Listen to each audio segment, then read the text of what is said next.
Je crois que c'est l'heure de parler gaming. C'est l'heure de faire Le point sur le game. Et le point sur le game, on le fait avec FX cette semaine. Enfin, ce mois-ci. Alors, de quoi tu veux nous parler?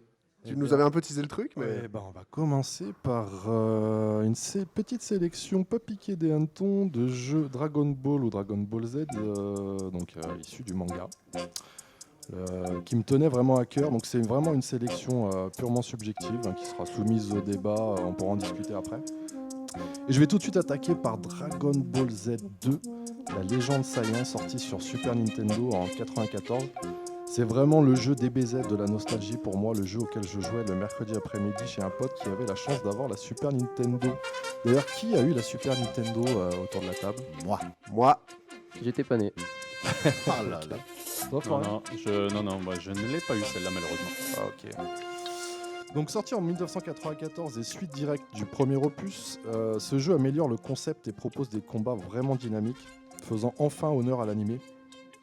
Il y aura 10 personnages dans cet opus, dont Broly et Bojack, issus des OAV des personnages qu'on ne retrouvera pas forcément dans tous les épisodes de jeux vidéo issus de DBZ. Une bande son ultra nerveuse qui colle bien à l'action et vraiment des graphismes de très bonne qualité. On aura 3 modes de jeu, histoire, combat et championnat, qui lui octroient une bonne durée de vie. En bref, la première incursion réussie dans le genre versus fighting de la licence d'Akira Toriyama en jeu vidéo. Et à cette occasion, je vous ai amené une petite version physique du jeu, voilà, pour vous montrer tout simplement, pour montrer à nos auditeurs YouTube, je pense aussi qu'ils pourront Oui. présenter. Tu me la montres, il me semble Ça te que parle c'est celui-là que j'avais quand j'avais. Alors toi, tu devais avoir la version Super Nintendo, ça c'est la Super version Nintendo, ouais. Super Famicom. Donc La version avec euh, les... Sans la traduction merveilleuse. Exactement. Moi, je vous la sors, je vous la montre. La version Voilà. française était Oui, collector. Voilà, coach. Je te fais tourner si tu veux jeter un œil Je au déballe. packaging. Vas-y. Fais un petit déballage. Allez, j'enchaîne tout de suite sur le deuxième jeu de ma sélection, Dragon Ball Z de Budokai 3 sur PS2. Alors là, on fait un bond de 10 ans pour se retrouver sur PlayStation 2. C'est le jeu qui aura pour la première fois su aussi bien retranscrire la frénésie de combat de l'animé, selon moi. Avec ses graphismes en cel shading qui collent bien à l'univers du manga, son gameplay aux petits oignons fait de téléportation, esquive, charge du dragon et autres attaques spéciales, c'est 38 personnages. Ce dernier opus avant l'arrivée des Budokai Tenkaichi est ultra généreux en termes de contenu et passionnant à jouer, surtout à deux, lorsque chaque joueur maîtrise les différentes techniques. Vraiment un must-have pour moi sur cette console. Pareil, là je vous ai amené une version physique du jeu. Alors là c'est la version collector, ils ont appelé ça édition collector, bon ça n'a rien à collector. Par contre ce qui est sympa avec cette version là, c'est qu'on a les voix officielles japonaises, alors que tous les gens qui ont acheté la version simple du jeu, ils devaient se taper les voix américaines dégueulasses. Voilà. Excellent. Je fais tourner ici. Tu le laisses au bar, on est d'accord On en discutera, coach. coach. Le 1 et le 2 et les gens nous disent Ouais, toujours le d'accord. 3. Ouais. Est-ce qu'il y a un ouais, jeu... on en reparlera, coach. Ah, merci. Question de rien. FX. Est-ce qu'il y a un jeu Dragon Ball qui a inclus les doublages français? Ceux de l'époque qu'on avait dans le club Dorothée. Jamais, aucun. Quelle Alors, tristesse. je sais que ça a été une doléance des fans sur Dragon Ball Fighters. Ouais. Malheureusement, on n'ira jamais droit, je pense, parce que ça doit coûter assez cher, ou voilà, je sais pas, pour diverses raisons. Je pense qu'il n'y aura jamais de. Comment ça s'appelle déjà, Brigitte Lecordier Oui. pour incarner la voix de Son Goku. Ça restera un doux rêve, un mythe pour beaucoup de joueurs français. Un peu comme ça au Spark. Ouais, c'est ça. Allez, j'enchaîne tout de suite sur mon troisième jeu de la sélection, Dragon Ball Advance Adventure sur Game Boy Advance. Alors celui-là, c'est pas le plus connu des jeux Dragon Ball, c'est vraiment la pépite cachée des jeux Dragon Ball.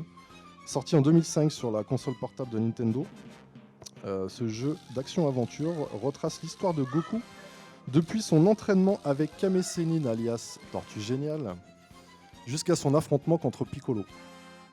Donc dans le jeu, il sera question de quête des 7 boules de cristal. On y retrouvera du combat sous forme de beat'em all. On aura aussi du versus. Même si le jeu est assez court, il sera possible de le refaire avec Krillin. Et pour le charme qu'il dégage, c'est un jeu qui mérite toute l'attention des fans de la saga. Est-ce que quelqu'un le connaissait ou le connaît Pas du tout. autour de la table? Non. Pas du tout. Personne n'a entendu parler? Aucune idée. Toi, Yann? J'ai dû le voir passer dans un site sur lequel je ne peux pas parler, vu que c'est pas très légal. Ok, pas de problème. Mais oui, je le connais. Alors vraiment les gars, c'est vraiment un jeu, je vous invite à jouer, ne serait-ce que même en émulation, c'est pas grave. Pour moi c'est vraiment un jeu atypique dans la saga Dragon Ball et un jeu à faire absolument. Ok. Je vais finir par le jeu qui aura mis tout le monde d'accord, je pense, Dragon Ball Fighters, sorti en 2018 sur PS4, Xbox One, PC et Switch. Le premier sur Switch d'ailleurs, non? Le premier sur Switch, effectivement, qui pour moi est vraiment le Shenron des jeux DBZ. Donc apparu en janvier 2018, après une forte attente due à sa présentation en grande pompe à l'E3 2017, Dragon Ball Fighters aura mis tout le monde d'accord et demeure la référence des jeux de combat 2D issus de la licence. Réalisé par Arc System Works, le papa des Guilty Gear, une autre référence des jeux de versus et doté d'une réalisation somptueuse, Dragon Ball Fighters propose des combats en 3v3 à la manière d'un Marvel vs Capcom, très rapide et très nerveux. On va tenter de trouver la faille dans la défense de l'ennemi, puis tout sera question d'enchaînement à base de combos et de switch entre les personnages. Facile d'accès mais dur à maîtriser, destiné à la fois aux fans de manga et aux amateurs de jeux de combat, cet opus rend un superbe hommage à l'œuvre de Toriyama. Voilà pour ma sélection du jour, les gars. Est-ce que vous, il y a des jeux DBZ qui vous ont marqué ou des jeux issus d'autres mangas? Je vous pose la question.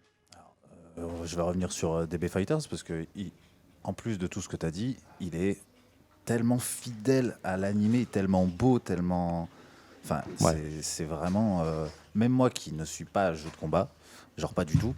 En voyant les premiers trailers, t'as juste envie d'y jouer, juste pour revoir Sangoku, Sangohan surtout. C'est ça. Donc vraiment exceptionnel. Après, non, manga, pas plus que ça personnellement. Ok, toi Florian? Moi, au niveau jeu de combat, je suis resté à Pokémon Stadium. Ok, d'accord. Bon. Voilà. C'est un on manga, hein, Mais dans c'est un sens, bien. non Ouais, ça peut être. Non, plus sérieusement, aussi ouais, bien. je suis pas très, malheureusement, jeu vidéo tout court, mais une de mes bonnes résolutions de cette année, et je ne demande qu'à la réaliser, c'est de jouer un peu plus, et pourquoi pas ici, au 4Gamer, je le rappelle. Oh là là là là. 4Gamer, moi, c'est génial. La C'est bon, promo Je l'ai pas payé, hein. Qu'est-ce qu'il est fort. Bravo Florian. Toi Yann, petite remarque? Moi, quand tu me dis Toriyama et jeux vidéo, je pense surtout à Dragon Quest. Ok, Qui sont des grands moments oui, pour oui. moi, Tout surtout à le fait. 8 qui Belle m'a fait remarque. connaître la saga. Ou Blue Dragon aussi, plus récemment sur Blue Xbox Dragon, 360. ouais. Je suis pas très grand fan de RPG, mais il faut être honnête, ces licences-là, moi, elles m'ont marqué justement parce que ça ressemblait au Dragon Ball que je voyais quand j'étais Tout à gamin. fait, Et ça m'a permis de m'intéresser un peu plus au RPG. Et, la direction artistique est la même, quoi. Pour le coup, c'est Ouais, le coup de totalement, crayon, oui. c'est le coup de crayon de Toriyama. On le reconnaît un premier coup d'œil. Lucas? Ouais, bah moi, comme tu parlais de Budokai 3, moi, quand Ouais. j'étais petit, je me tuais avec mon cousin. On rentrait de l'école, on avait qu'une envie, c'était de se Sur fighter Budokai 3? là-dessus. Ouais. Sur Play 2, on était sur Play 2. D'accord, ok, excellent. Et, ouais. Après, tu parlais aussi de Fighters et des opus un peu plus récents. Ouais. Ce serait quoi ton avis sur le tout dernier là, qui vient de sortir Bah, quand on en a parlé tout à l'heure un peu en off, je suis assez mitigé là, sur Kakarot. J'ai pu le tester environ 2 heures. Alors, je vais tout de suite donner ses qualités. On a enfin les musiques issues de l'animé. Ça, c'était jamais arrivé. Il y a une dizaine d'instrus de l'animé, les vraies musiques de l'animé. Certes, elles sont légèrement réorchestrées, mais bon, ça reste appréciable de les avoir. Les combats sont bien foutus, assez nerveux, ça respecte le manga. Après, ça fait partie aussi des défauts. Les combats sont ultra répétitifs et ultra simplistes. Et quand on passe de Dragon Ball Fighters à Kakarot en termes de combat, franchement, c'est difficile. C'est difficile. C'est comme passer d'un jeu Naruto, d'un Naruto Ultimate Ninja au Naruto d'Ubisoft, quoi. Alors là-dessus, je pourrais pas me prononcer, je les ai pas trop pratiqués, mais ça doit être sûrement ça. Après, il y a dans ce jeu-là aussi, ce qui fait clairement défaut, c'est le côté loot qui est clairement exagéré. D'autant plus que le jeu te permet de te mettre à niveau sur les XP à chaque fois que tu affrontes un boss, donc t'es pas obligé de looter. Est-ce que tu peux définir ce mot? Oui, Alors, looter, oui, pardon, c'est C'est un vrai. jeu de combat. Alors looter, qu'est-ce que c'est? C'est ramasser des petits objets à droite, à gauche pour acquérir des points d'expérience qui permettent d'améliorer les personnages en gros, quoi. Ça va, ça vous va comme définition? Ouais, ça va. Moi, ça me passe. Donc, tout à fait. Et donc comme je disais, ce point-là en fait il est complètement facultatif parce qu'en fait on peut monter en XP en affrontant les boss. Le jeu fait ça automatiquement, donc voilà, c'est vraiment facultatif. Mais le jeu te pousse à le faire. Moi personnellement c'est un truc que j'aime pas du tout. Donc pour ces raisons-là, Kakarot assez mitigé, voilà. D'accord. Et maintenant, de quoi On vas-tu enchaîne nous parler? Bien Allez, sûr. on enchaîne tout de suite sur le deuxième sujet qui n'a strictement rien à voir.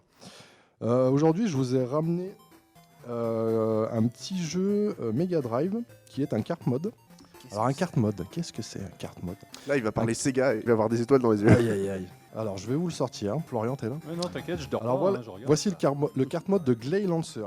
Donc Glade Lancer, c'est quoi? C'est un shoot'em up, un des shoot'em up mythiques de la Mega Drive. Hein, Oui, je confirme. avec une grosse réa, une grosse bande son, enfin tout est parfait dans le jeu. Moi je suis un gros fan de shoot'em up perso, c'est un jeu que j'adore. Alors pourquoi je voulais amener en fait déjà qu'est-ce qu'un cart mode? Le cart mode c'est changer le jeu contenu dans une cartouche pour en mettre un autre à la place. Donc ce qui va demander de sacrifier un jeu original. Donc en général on va prendre un jeu de sport ou un jeu qui a peu de valeur et on va le remplacer justement par un jeu qui est difficile à trouver sur le marché de l'occasion ou qui est très cher, et ce qui est le cas de Glade Lancer dans sa version originale. Aujourd'hui, si vous le voulez en original, donc à savoir que c'est un jeu qui est jamais sorti chez nous, c'est une exclusivité japonaise. Aujourd'hui, avec un peu de chance, si vous le trouvez à 350-400 €, c'est Ouais, un bon quand même, prix, ouais. Ok. d'accord? Bon, alors arrivé un moment quand on collectionne les jeux rétro, je vous avouerai que mettre 400 € dans un jeu, ça peut être compliqué. D'où la présentation de ce cart mode aujourd'hui qui a été fait par une bonne connaissance. Donc c'est vraiment du fait maison. Là, c'est pas. On trouve plein de cartes mode, par exemple, sur des sites comme.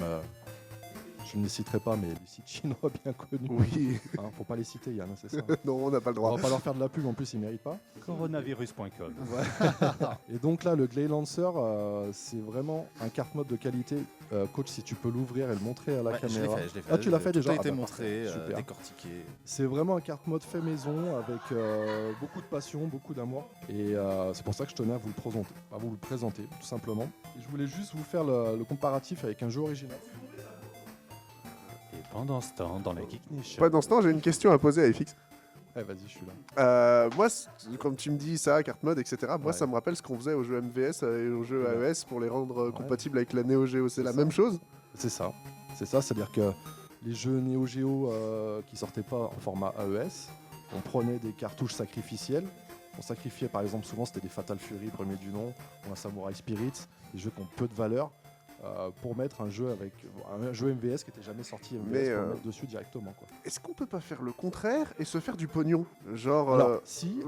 Alors, je vais pas en faire de la pub non plus, mais il y a une histoire qui est très connue à ce niveau-là chez les collectionneurs et les amateurs de rétro. Il y a des petits malins du côté de Marseille, je les citerai pas parce qu'ils méritent pas du tout, qui avaient fait ça pour des Metal Slug. Je sais pas, tout le monde connaît Metal Slug Oui, autour de la oui. table? Ouais, Oui. même moi, donc ça va. Oui, bon, oui, oui, oui, oui. Donc ils avaient pris des cartouches pour les sacrifier et mettre Metal Slug. Alors je sais plus si c'était Metal Slug 2, X3, enfin bref, peu importe. Et ils les ont fait passer pour des originaux. Ils les ont vendus au prix des originaux de l'époque. Donc c'était au début des années 2000. On devait tourner sur du, je sais pas, je vais peut-être dire une bêtise, mais 3, 4, 500 € pièce. Voilà. Très bien, super. Pour un jeu qu'en valait tout au plus 50, 60 à produire. Et il y a énormément de gens qui se sont fait avoir à cause de ça. Ouais. À ce Donc- moment-là, elle n'était pas plus belle la vie. Voilà, j'ai fait la même merci, au revoir. Ah, C'était tout waouh, pour moi, à la quelle prochaine. vanne, Florian, Je déconne. merci. Donc comme je vous disais, je vous ai amené quand même un jeu original Mega Drive pour faire le comparatif et pour vous montrer à quel point le cart mode réalisé par C'est- Tom, j'ai fait une petite dédicace, j'espère qu'il nous regardera. C'est quoi le jeu original que tu as choisi? Alors le jeu original que j'ai choisi, c'est vraiment à titre de comparaison, c'est un Mega Bomberman sur Mega Drive. Et c'était pour vraiment faire le Et- comparo Voilà, entre les deux. le cart mode et l'original pour vous montrer à quel point le cart mode a été fait avec soin. Ça peut se trouver en magasin, ce genre de choses ou En théorie non, parce que la vente de carte mode normalement c'est pas autorisé, même si les sites chinois bien connus en font. Personnellement, moi c'est pas quelque chose que je proposerais dans mon magasin, à part peut-être pour des jeux comme ce Glade Lancer. Il peut y avoir un public pour ça.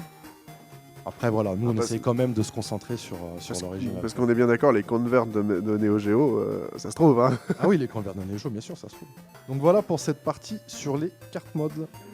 Et on va tout de suite enchaîner sur ma troisième et dernière partie. Voilà, ça c'est bon.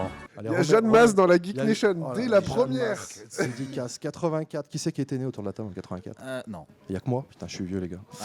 Tu nous remets un petit Jeanne Masse, là, vite fait, s'il te plaît. Gros kiff. Alors, ceux qui nous écoutent pour la première fois, bien. hein, ils savent pas, mais avant, quand on a fait des tests de balance de son et tout, il nous l'a mis, mais quasiment en boucle. C'était affreux. Ouais, mais il kiffe ça, Yann. J'ai cette chanson dans la tête depuis que j'ai rempli le cartoucheur. Voilà. Alors pourquoi Jeanne Masse? Pourquoi toute première fois? Tout simplement parce que j'avais envie de parler de ma première fois et de vos premières fois sur un jeu vidéo aujourd'hui pour la première de la Geek Nation. Alors, personnellement, ma première fois, pas très original, Super Mario Bros. Sur NES, le fameux pack Action Set avec Duck Hunt et le pistolet orange. Testé une matinée de Noël 1990, un cadeau de mes parents, je les remercie encore.